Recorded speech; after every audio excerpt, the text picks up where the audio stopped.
Tanghalian na, tikman ang mga masasarap, katakam-takam at nakakabusog na talakayan ukol sa ating mayamang pananampalataya. Halina't magsalo-salo tayo sa Kwentuhang Katoliko.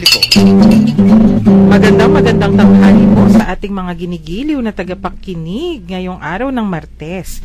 Ang bilis, nasa pang-5 araw na po tayo ng 2016. Parang kailan lang Pasko, di ba Tita Shirley? Ako po si Karen para po sa Kwentuhang Katoliko dito sa 91.9 Bright FM, ang ating Archdiocesan radio station.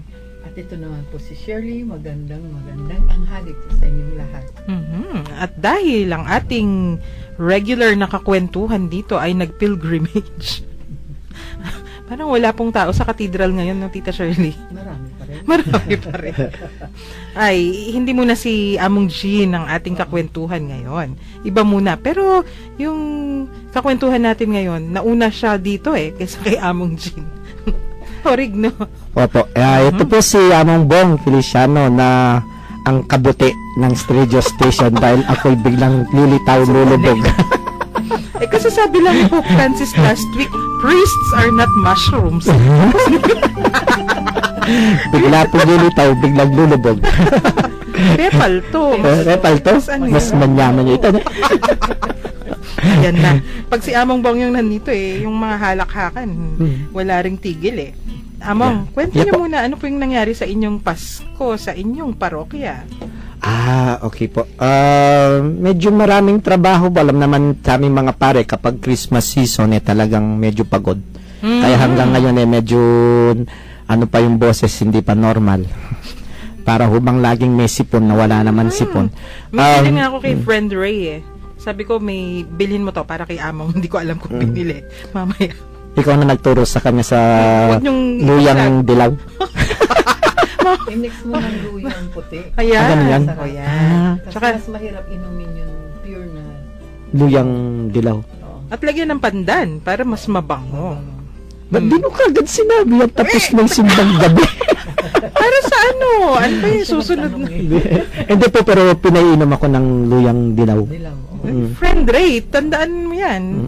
Mo kakalingwan. Ay, makiramdam na kanyan. yung fresh among yung fresh. Yung fresh or yung fresh. Yung I-mix mo white. anong white. Kita nyo? May mga recipe on the air pa tayo dito sa Kwentuhang Katoliko.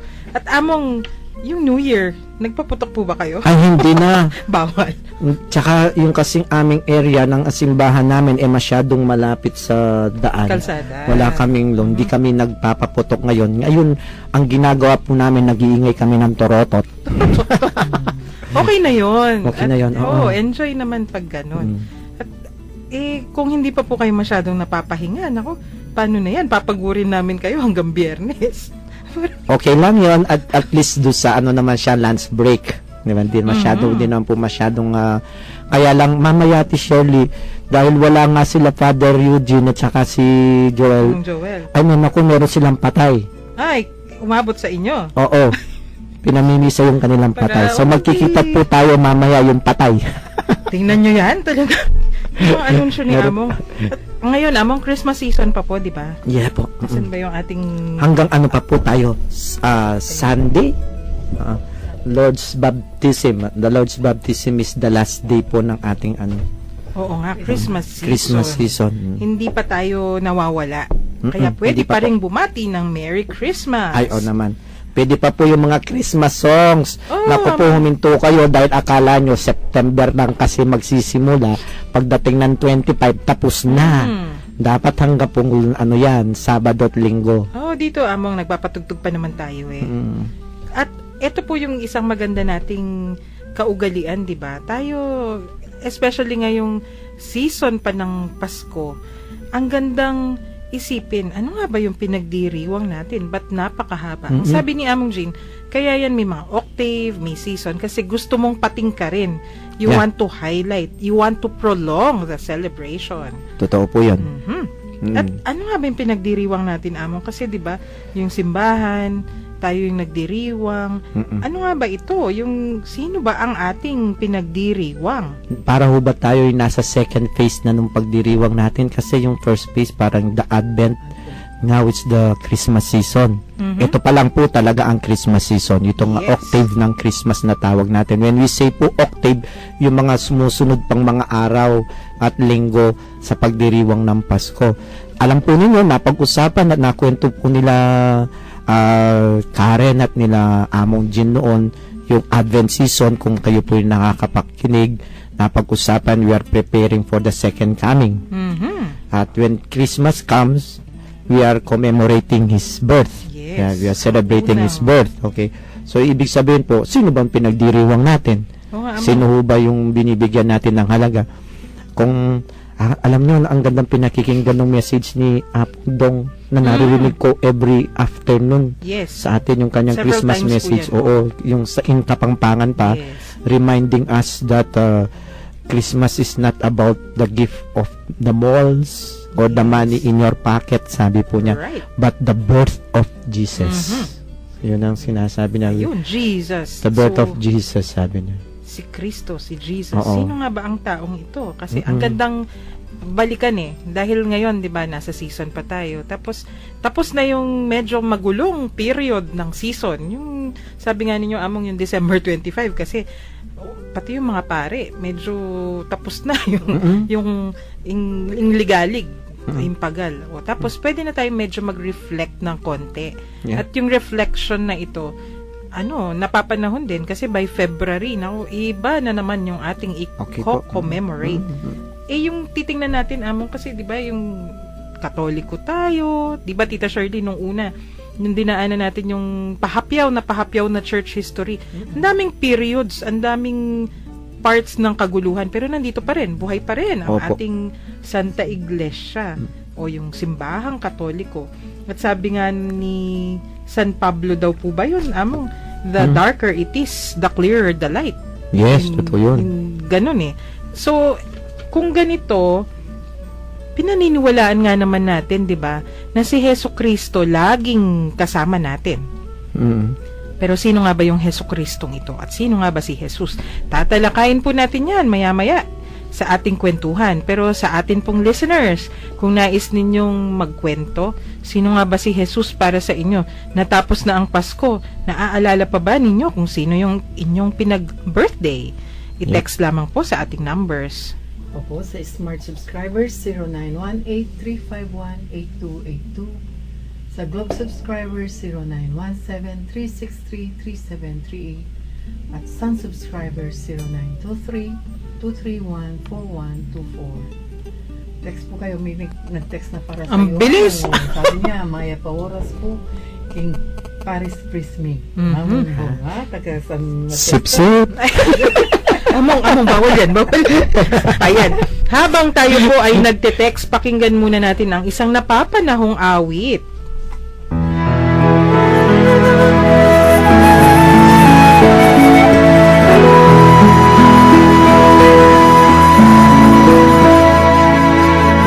Let your hearts be troubled. Do not stay afraid. It is really I whom you see. I offer you now my peace. I have waited for this moment to be with you again.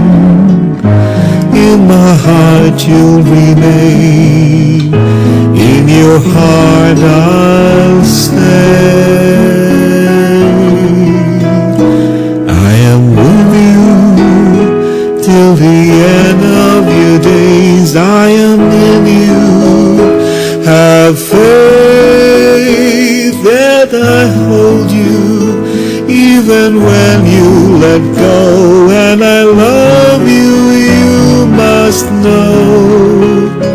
I am here. I am ever with you.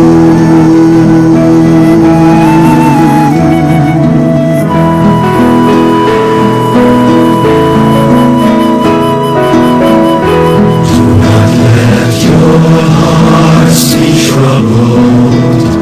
Do not say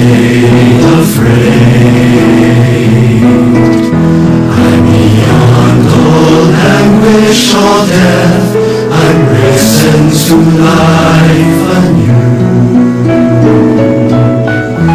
When you feel that you've been emptied and can give no more, know that I am your breath and I fill your soul. I am with you till the end of your days. I am in you. Have faith that I hold you, even when you let go. And I love you, you must know. I am real. I am never with you. I am with you till the end of your days. I am in you. Have faith that I hold you, even when you let go. And I love you, you must know. I am here.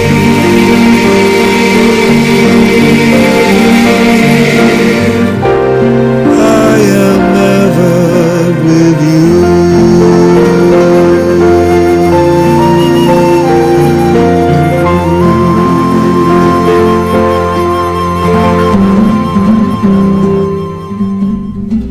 Nagbabalik po ang Kwentuhang Katoliko dito pa rin sa 91.9 Bright FM, ang ating Archdiocesan Radio Station. Among Tita Shirley, dinig nyo yung ating pinatugtog, no? Yun yung hindi... Ang lamig ng boses. Si ano yun? Si Father Junjun Bores, yung rector ng San Jose Seminarian. Pero, yun yung awit ng ating Panginoon para sa atin. Among Bong, di ba? Ay, oo naman po. Oo, I am ever ever with you. At yung tumama talaga sa akin, yung sabi niya, even when you let go, I love you, you must know I am here. I am ever with you. So, ibig sabihin, o dyan, tinabili na ka. Oh. Pipaboran mo na. Ika yung nakatatabili. Mm-mm. At yun naman po talaga kung makikita natin, yun ang pagmamahal ng Diyos sa atin. Kaya nga, sabi nga nung kanina, tinatanong tayo nung tanong mo nga kanina kung sino ba yung pinagdiriwang natin. Eto na yun, dahil sa pagmamahal niya, binigay niya para sa atin. Galing! Na Oo para nga maging kasama natin na kapag medyo mahirap, may taga-salo, may taga-lalapitan, may magdadasal. Ayun yung magaling, Among, kasi wow, ganun pala yung ating hindi lang simpleng birthday. Oo. Birthday ni Mami, birthday ni Auntie, ni Kuya, ni ganun. Hindi lang. Ito talaga yung sumasalo sa ating lahat. At sabi nga nila, Among, di ba, yung ating Panginoon, yan yung He's the same. Jesus Christ is the same yesterday, today, and forever. At ito yung nakakatuwa. Bakit nga ba ang dami-daming pangalan ni Kristo? Yung atin pong mga listeners, text ninyo ha, sa tingin ninyo bakit ang daming pangalan. Pero sa tingin ko, Among and Tita Shirley, ito, mas gusto nilang sagutan. May tawag ba kayo sa inyong mga kaibigan o sweethearts na pet names? O ano yung parang kayo lang ang dalawang nakakaintindi. At hindi lang siguro yun. Kapag yun ang itinawag mo, alam na niya. Ikaw yung tinutukoy. Hindi ka yung tinutukoy. Yung mga mami sa mga anak, di ba? Oo. Yung pangalan ko minsan, Elizabeth. Pero pag tinawag ni mami, lady or something like that. Yung mga, parang ang layo nung tawag ni mami sa anak. Bakit pet name? So, ibig sabihin, parang term of endearment. Oo. Na para bang nagkakaunawaan tayo Opo. kapag yun ang itinawag. Oo. Kaya kung minsan, kapag yun ang tinawag sa'yo, yung para bang pakramdam sa sarili mo, hindi ito iba sa akin, siya ito. Parang ganon. Among kayo ba? Nung bata kayo, may tinatawag yung nanay ninyo sa inyo na parang term of endearment? Alam ko kasi yung talagang pangalan ko, Robert. Oh. Nung daw bata ako, dahil kapag tinawag ako ng Robert, di ako tumitingin, parang binibigla ka. Kaya naging Bong. Nako! Yung parang hindi ka para ka mag-react at nakakita. Magmula mo, maging Bong na.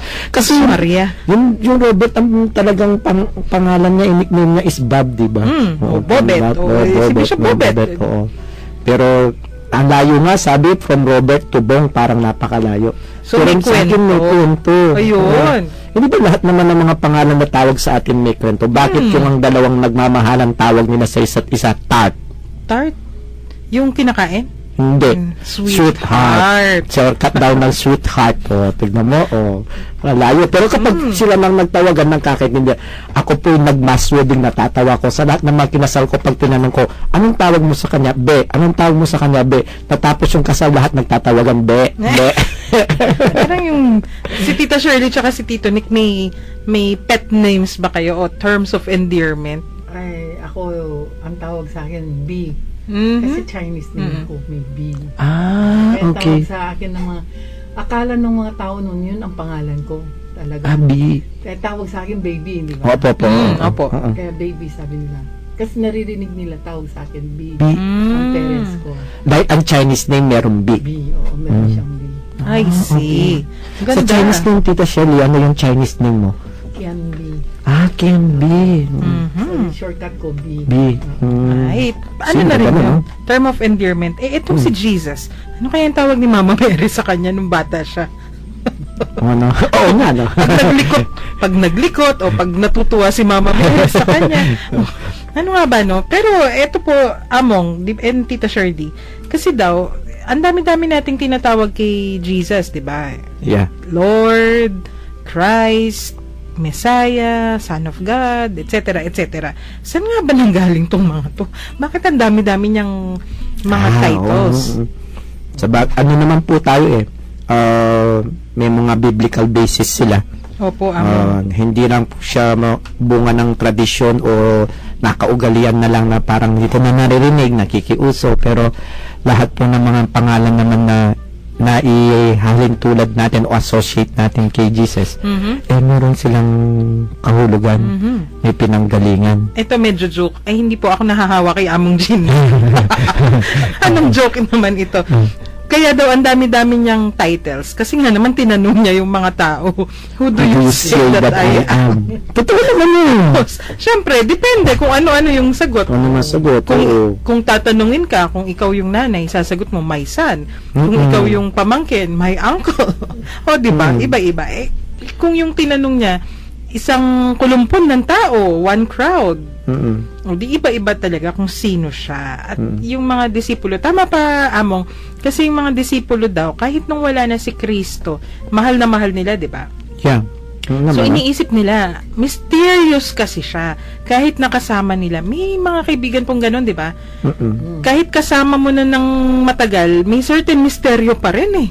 Yung iisipin mo pa rin, sino ba si Tita Shirley? Sino ba siya? Araw-araw kasama ko, pero ganito ba siya?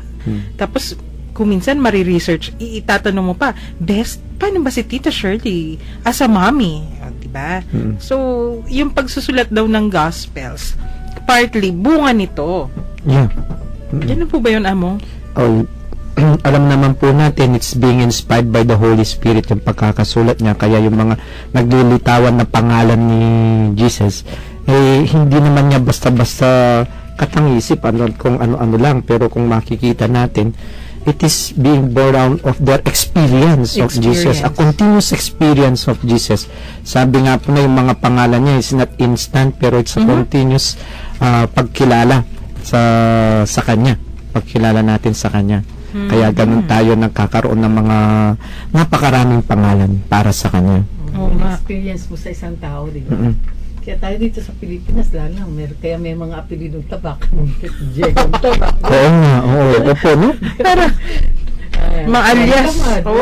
Alias, dinodugtong natin. Ay, nung unang panahon naman daw, tayong mga Pilipino, wala namang mga surnames kasi. Kaya nga, di ba, kung minsan ipapangalan ka sa, kung ano yung una daw nakita. Kaya, yung mga kapatid natin na kulot, sa Villa Maria, no, assigned yung auntie ko doon, may pangalan, Patola, may Kalabasa, may ganon. Yung Tsaka hindi rin yun kasi may experience mo doon sa tao eh. Experience mo sa tao. Eh sa amin sa seminaryo, Manila Zoo kami eh. Doon may tinatawag kaming kabayo. May tinatawag silang kalabaw. May tinatawag silang baka. Eh, kung sasabihin ko po, matatawa kayo kung sino yung mga pari mo na tinatawag. Huwag na, baka magalit sila sa on-air. Baka lusulin ako sa parokya ko. Ganun, kasi yung makikita mo kung ano yung personality ng tao, dilalagyan mo siya ng pangalan. Di ba yung nasa yung ibang pangalan? Meron kaming kasamang pari, ang galing yung humakyat ng halaman. Kapag pinakukunan namin siya ng mangga sa mga madre, tatawagin namin siya, uy, manik na ka, lalo ng madre, kumana kang mangga. Ang bilis niya. Tapos kukuha kami ng mangga, kaya ang tawag namin sa kanya, Matchin. Huwag na ninyo sasabihin. Wag na, baka patay na ko. Papasara tayo dito. Para bang nakikita mo doon sa personality niya, hindi siya nabibigyan ng pangalan, di ba? Hindi siya halos nakikilala. Ito among, si Jesus, iniisip ko tuloy yung si Jesus bata eh. Kung ano-ano kaya yung tawag ng mga kaibigan niya, yung mga kalaro, di ba ngayon? Ay, ang tanong doon, baka hindi naman nila kultura yun. I doubt kasi. Sabagay, no? Kasi sa ating mga Pinoy, mahilig tayo sa mga aliases sa mga kasama natin, nabibigyan natin sila ng mga pangalan, no? Opo. Very, mga Westerners, di naman nila ginagawa, they are very formal with names, di ba? Opo. Di ba among, sila, wala din kasing surnames nung panahon Sabagay, ngayon. hindi natin alam. Kita mo yung mga Sons of Thunder. Oo nga, no? Ginawang Sons of Thunder. Anak ni Duldul. Magkapatid. Oo nga. So si Jesus, ano nga ba yung tawag sa kanya? Nung bata siya, nako, hindi na natin madidiscover yan kasi mukhang wala naman sa Bible yung ano nung bata, mga kwento nung bata siya. Pero yung isa sa mga kauna-unahang ginagamit, Lord, Panginoon. Nasa tiyan pa lang siya eh. Sa tiyan pa, Lord. Oo, totoo na po, no? My Lord. Yung My reaction Lord. nga ni who am I, the mother of my Lord, sabi Oo niya. nga. So, Sabi ni Elizabeth, no? pwede naman, Lord in English, in Kapampangan, Ginoo. Ginoo. In Tagalog, Panginoon. Panginoon. Among ano po ba yung history ng, kasi di ba kahit hindi naman Diyos, pwedeng tawaging Oo po. Lord. Kung sanay po tayong manood ng mga Downton Abbey, yung mga British na mga films Movies, o shows, laging may mga Lord and Lady and ano yan eh, hindi naman Diyos yung mga yun. Bakit yung tinatawag kinukwento mo nila? kahapon, di ba, yun sa mga sa Europe, meron silang tinatawag na lords, yung House parang of House of Lords. Lords, so yun. O yun, imagine, Yung maraming sinabi Panginoon. tawagan. Hindi ibig sabihin ang daming Panginoon nun, no? Ang daming ginunon.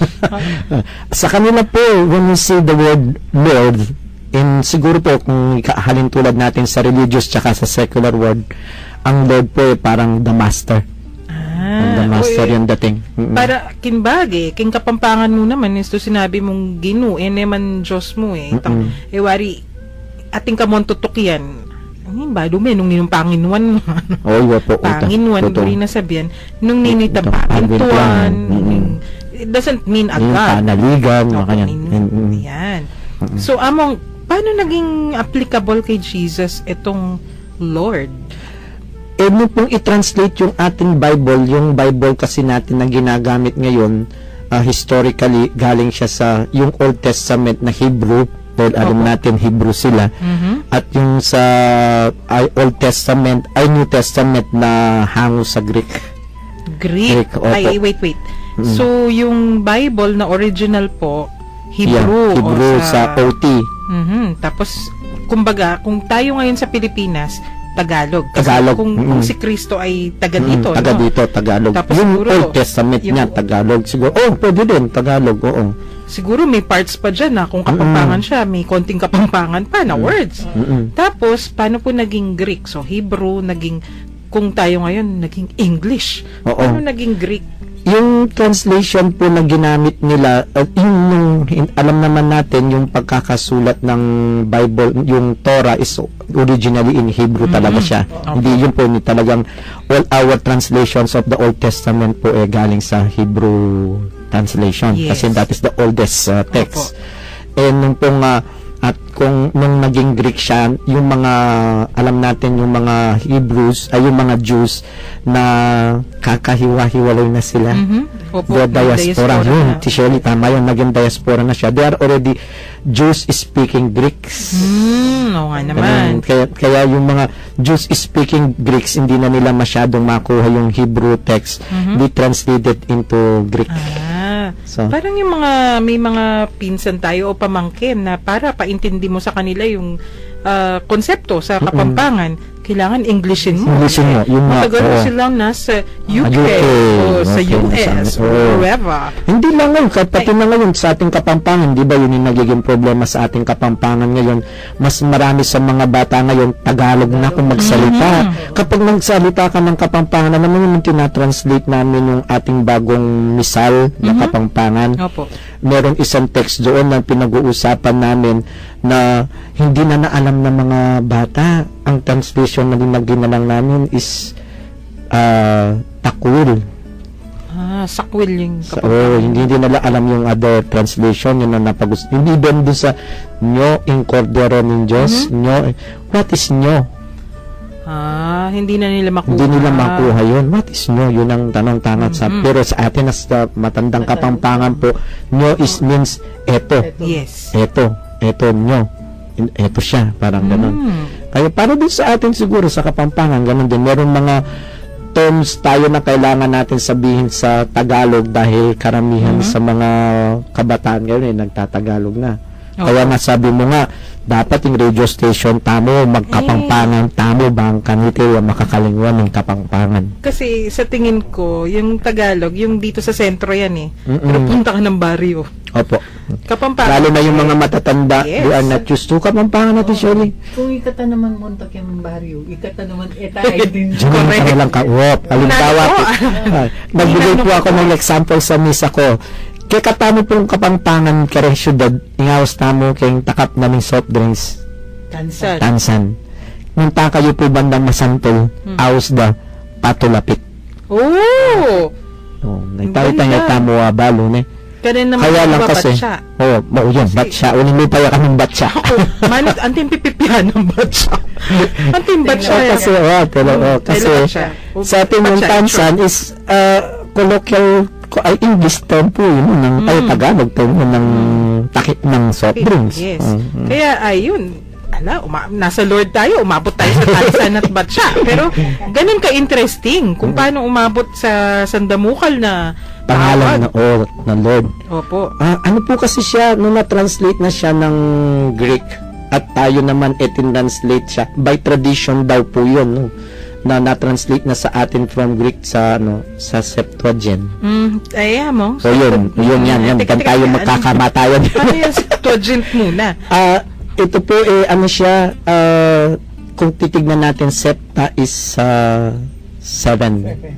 Di ba? 7, the number 7.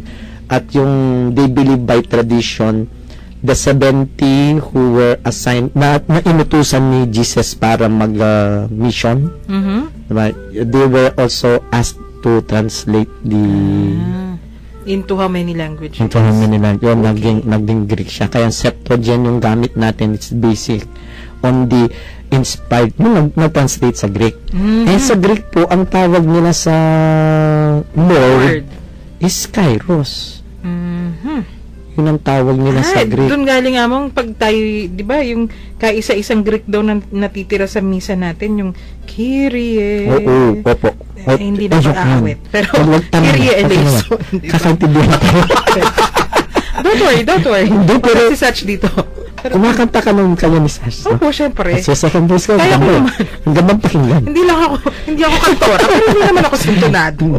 Mapapatay ako ng mga magulang ko pag... Anyway. Sa Greek po yun, ang translation nila is the Master, the Lord as the Master. Okay, so... Kairos. So, Na ginamit natin sa religious aspect po sa atin as we refer the Lord to God. okay, Among, pag sinabi natin, kasi pag, di ba, yung Kyrie, Kyrios, etc., Kyrie eleison, Lord have mercy. Lord So, have doon pala mercy. yun. Oo. Pag sinasabi natin, Kyrie eleison, Lord have mercy, yung sinasabihan natin noon, si Jesus. Okay. Oo. Yes, So, yun- Jesus. so, Kasi yun ang address sa kanya. It was addressed as Lord. Lord. Hindi na po siya yung secular Lord na Yung Diyos. na iba na, Identify ko na minsan din sa- po. Very specific na siya sa kanya. Okay. Sa pagsulat, di ba? Opo. Capital letter yun sa Mm. Diyos. Yes. Oo. So- Sa small letters, sa regular. Opo. So, pag sinabi nating Lord all caps, alam natin yon Oo. na ang Panginoon. Pero pag sinabi mong capital L-O-R-D tapos Lord Bong, si Among Bong. Pwede na yon. Yung mga ibig sabihin, yung mga amo, ganun. Yung mga Panginoong may lupa, nung unang panahon yon, landlords. May negative connotation pa nga ngayon eh. Drug lord. Oo nga. Gambling lord. Oo nga, tita. Oo nga. Tama. Bakit nga naman Pero ano po yun? Yung Lord nila nasa huli. Oo nga. Pero itong Lord natin nasa una. nga. Lord, the first name, parang first word na sasabihin mo, is Lord. Di ba? Tapos among yung sabi nila, si St. Paul daw, ginamit yung term, St. Paul to ha, si St. Paul hindi naman niya nakitang buhay na Si Jesus. naglalakad sa lupa yung Panginoon, si Jesus. So, nung tumawag daw siya na Lord, he referred to the risen Lord, Yeah. si Jesus Christ, the risen Lord. Ba, talaga naman. So, parang from that time on, pag sinabi mong Lord, si Kristo. Ano po? Hindi lang si Saint, mas sikat po sa atin, si Santo Tomas. Hindi ba nung umalis siya, tapos nagpakita si Jesus, tapos sabi niya, hanggat di ko nakikita yung mga sugat sa kanyang mga kamay, hindi ako maniniwala. Tapos biglang after 8 days, nagpakita si Jesus. Anong Yeah. sabi sa kanya? Yeah. Ayan, eri ka rito, hawak ka kagad. Tapos anong sinabi ni Tomas? My Lord and my God. Kaya kakapangpanganan tayo po ito, Ginoo ko at Diyos ko. Ano? So, it means really Jesus. It refers already to Jesus because of the resurrection story.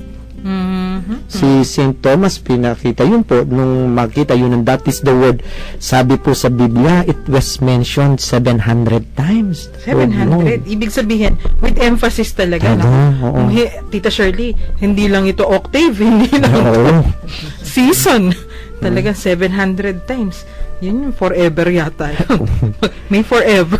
Kaya po kung titignan natin, di ba yung mga, sa mga Jews, the number 7 really signifies forever. Opo. Di ba ba? May significance May talaga yung significance number talaga. 7. Kaya nga siguro, it was mentioned almost 700 times. Maybe to emphasize the significance of the word Lord. That really Jesus is a Lord. Di ba?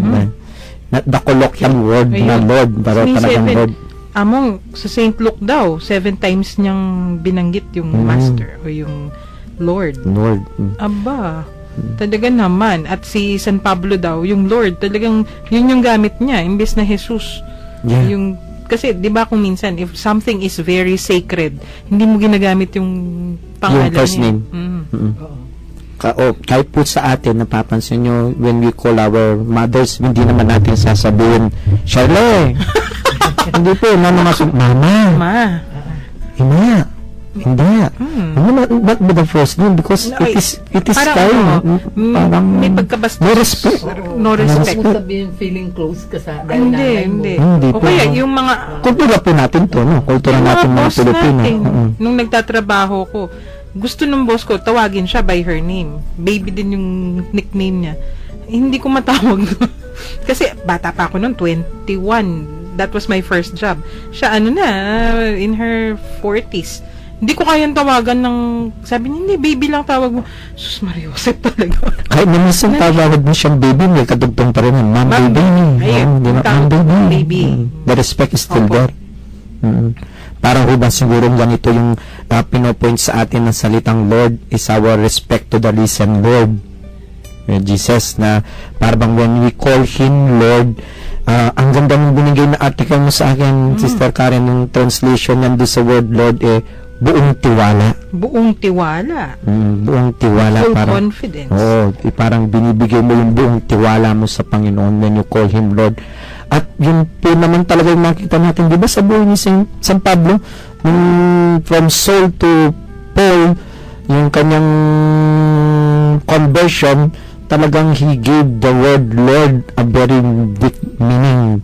Binigyan niya yung tiwala niya sa Diyos. Tama. O dahil do sa pagmimisyon niya, talagang tiwala siya do sa pinagkaloob sa kanya ng Diyos. Opo, tama. Talaga naman. At among May is, naku, mukhang pang-among Jean yung tanong na to eh. From 9667, sabi niya, wari po in translation na ning Monsignor Karing Pari is, My Lord Murin. Yun yung hindi all caps na Lord. Sandali. Sermon. Pagbalik ni among Jean, masisermon ako nito. Yung all caps na Lord, yun po ang para sa ating Panginoon. Yun, Panginoon. Ay, si Among Jean, never kong tinawag na Panginoon. At ako naman, ako naman matatawag na Panginoon. Pero alam mo sa atin, yung iba nagre-react sila doon sa tone na tawag natin sa mga paring Kapampangan. Amo. Sabi nila, it is a word, amo. Amo kong. Oo, amo. Amo is like the boss, di ba? The master. Magre-react po ba kayo? Pero sa atin po kasi it's a deeper meaning sa respect, di ba? Yung para bang sinasabi kanina na kapag dinugtungan mo, it's more on the respect na binibigay mo, di ba? No? Parang ganun. Parang boss siya, parang sa hindi po siya sa negative part, it is more itang naging endearment na sa term of endearment na yun. Kasi nagre-react yung, natatandaan ko yung nung seminarista pa ako nung nag-post kami sa Tarlac by Mecca nung Tarlac. Sabi niya yun, ika yung Kapampangan no, kaburi yung pausan doon pare yung among. Wala mo, kaya na amo lang. Actually, hindi lang naman dito sa Pampanga yan. I mean, ang daming documents nakita ko, even in Tagalog regions before.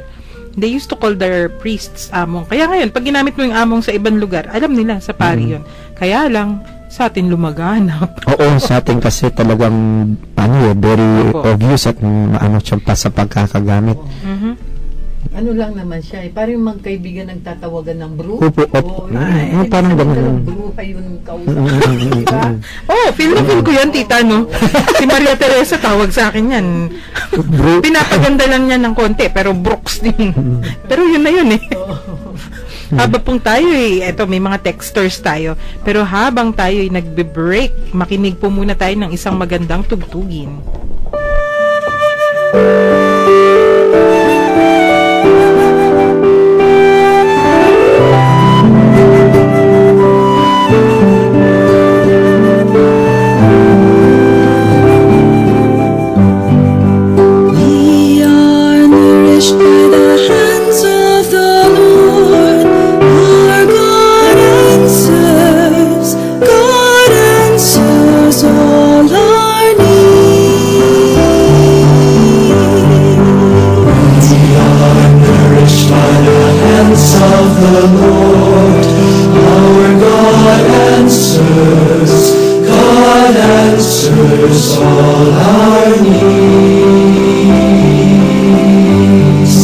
Let all your works give you thanks, O Lord, and let your faithful ones sing of your praise. Let them discourse of your glorious reign and speak your might. We are nourished by the hands of the Lord. Our God answers. God answers all our needs. Arise, O Lord, look with hope unto you, for in due season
Nagbabalik po ang Kwentuhang Katoliko dito pa rin sa 91.9 Bright FM, ang ating Archdiocesan radio station. Kailangan talagang ipangalandakan. Marami nagtitext kay amo mo. Ano ko po? Galing kay Renato Tonti Pabustan. Ah, Greet ka. Yun naman sa San Matias Convent, nagpapagreet naman. Great naman kasi Oo. ninyo, one by one. Tapos, panagan niyo kung ulam niyo. Banara? may swat ka pa amo. Kita mo itong taga San Matias. May kanong in-announce na ika pala yung mag-talk kinikinig. Ika mo Oh? co-host. Sandali. Shy po ako, kaya di ko na ina-announce. Sumisita yung parish priest. Ano na kayo ngayon? Teka, Lord with us, not all caps yung parish priest, ha? Masisita naman ako nito. Eto si Mang Amando. Sabi niya, good PM at makikilahok daw po siya sa ating kwentuhan, sa ating usapan. Sabi ni Mang Amando, sa kanyang pananaw, when the word Lord stands alone, it refers to Jesus Christ. But when it is followed by a name of a person, Yes. it refers to a specific person who wields authority and power. Ay, totoo Thank you po yan. Yes, Thank you Mga po. Mando. Tama. Yun po yung sinasabi namin kanina. Kapag nasa unahan po siya, yung sinasabi ni Tita Shirley kanina, drug lord dahil nasa ulo, masama yung dating. Pero kapag nasa unahan siya, medyo... Dali nga, explain natin kasi bakit masama. Pero Lord, kasi po yung Lord, ibig sabihin yan, yung may power. And Power, opo. Yun nga yung sabi ni Tama ni daw. Tama Mang po siya. Amando. Oh. Kaya nga drug lord kasi may authority siya sa drug dealer. Di ba? Gambling lord sa mga nagpapasugal. So, value neutral yung tawag doon eh. Pag sinabi mong value neutral, ibig sabihin, it's neither good or bad. Yan po. So, pag ginamit mo all caps, ayun yung good. Mm. Ang among kaibuturan at the height of goodness, no? Kaya buturan nila. Ano? Parang Sentro. balon. Parang balon, no? Mhm. O tama po siya dahil kapag Lord lang ang sinabi mo, very specific siya to Jesus. Yes. Galing. At yung pag sinabi mong Lord, ano yan eh, it's like a prayer already, di ba? Yeah, oo. Lord. O yun nga yung sinabi kanina, pag sinabi mo salitang Lord is yung binibigay mo yung tiwala mo sa Diyos. Mhm. Yun lang po, yung na word Lord, huwag niyong dudugtungan. Kapag sinabi niyong Lord Bong, mali, hindi na po siya, Ganun na yan. mali na po siya nun. Yung ating mga listeners, actively Oo nakikinig nga po, talaga. marami po salamat sa inyong mga text kasi ibig sabihin nito talagang gusto nating magkaroon ng learning experience that yung alam natin na ibabahagi natin. Kanina, nag-text pa si Chester habang dinidiscuss natin yung translations. Ano to? Etong si Chester, nagmo-monitor kung malinaw pa tayo, hanggang saan. Sa Manila daw kanina, medyo pumapasok na. Tapos sa may kawayan, malinaw daw. Pero may dagdag tita, sabi niya, ano po yung dinidiscuss nyo? Yung Vulgate? Mariosep na bata. Okay. Iba pong discussion iyon kasi translation, that is already a translation po sa atin ng Latin Bible. Latin na po yun. Yung common na alam po ninyo yung ating Bible na English ngayon tsaka more on the Latin version translation na sila. Vulgate na tayo talaga. Hindi na po nagagamit yung Septuagint noon. Septuagint kasi, yun yung kauna-una. Ang kauna-unahan ng Opo. translation po siya. Among, Yes, kakaisang title pa lang tayo. Oo nga. Ang Nakabilis na galing. oras na. Ang bilis ng oras. Medyo bitin yung hindi na natin bubuksan. Pero bigyan natin ng assignment yung ating listeners. Lalo na po kayo, Mang Amando, alam ko, makikinig kayo at makikikwentuhan sa amin eh. Yung assignment natin, Among, paano nga ba? Apo, isa po pa sa mga pangalan na naririnig natin, biblically po, no, laging nababanggit dito, ay yung Son of God. Mhm. Okay. Kaya lang po, ang dami nito. Anong pagkakaiba ng Son of God, Son of Man, and Son of David? O yun po yung pag-uusa assignment po ninyo. Hindi, di ba Ipaliwanag pa? yung isa-isa na itong tatlo. Ano yung Son of Man, Son of God, and Son of David? Bakit po si Jesus ay tinatawag na Son of Man, Son of God, and Son of David? Si Among talaga na paghahalatan director ng field coordinator. Coordinator sa catechesis eh. Opo. Eh, nagbibigay ng assignment tapos ang hirap-hirap ng kailangan magre-research. Lahat po sila tawag son. Bakit meron kadugtong pang God, man, saka David? Among son, S-O-N. S-O-N, bilang parang anak. Okay. Para kung translate po natin sa Tagalog, anak ng Diyos, anak ng tao, anak ni David. Yan po. Ano sa tingin nyo ang pagkakaiba ng tatlo? Meron ba o wala?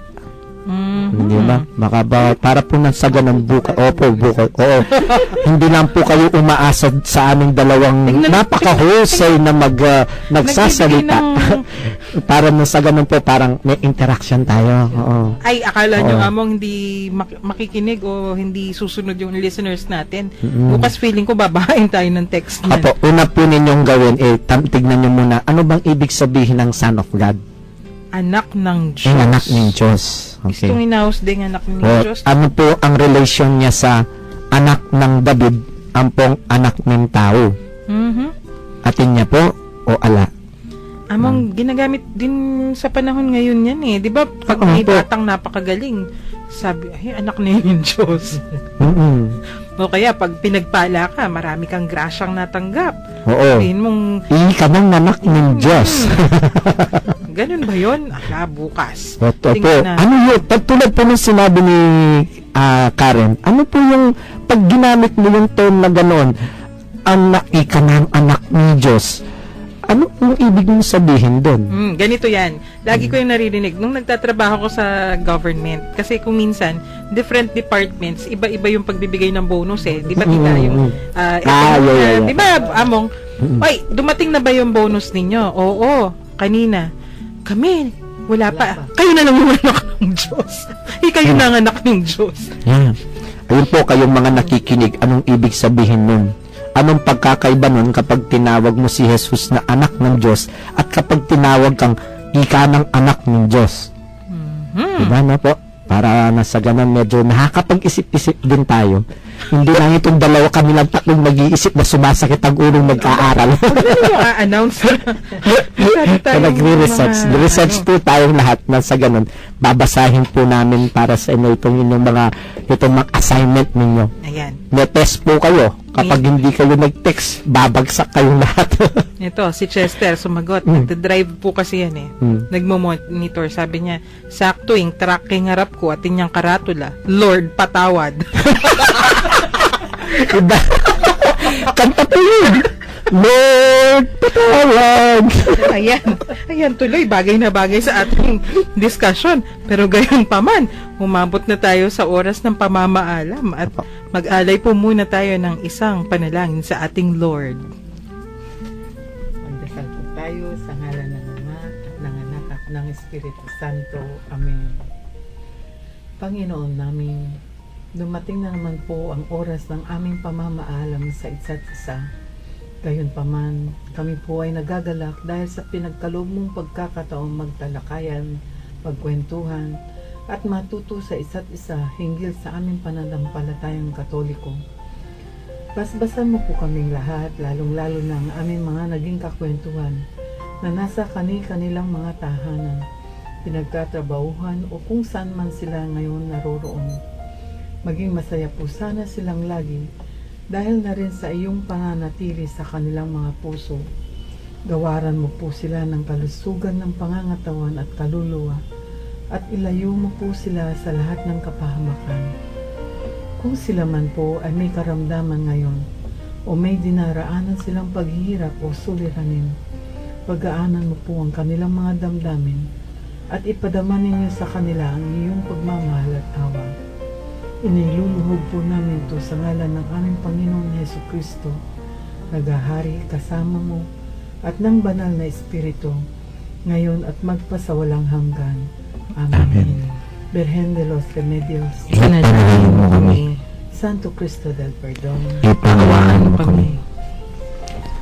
Sumayo ang Panginoon At sumayo rin. at pagpalain nawa kayo ng makapangyarihang Diyos sa ngalan ng Ama, ng Anak, at ng Banal na Espiritu. Amen.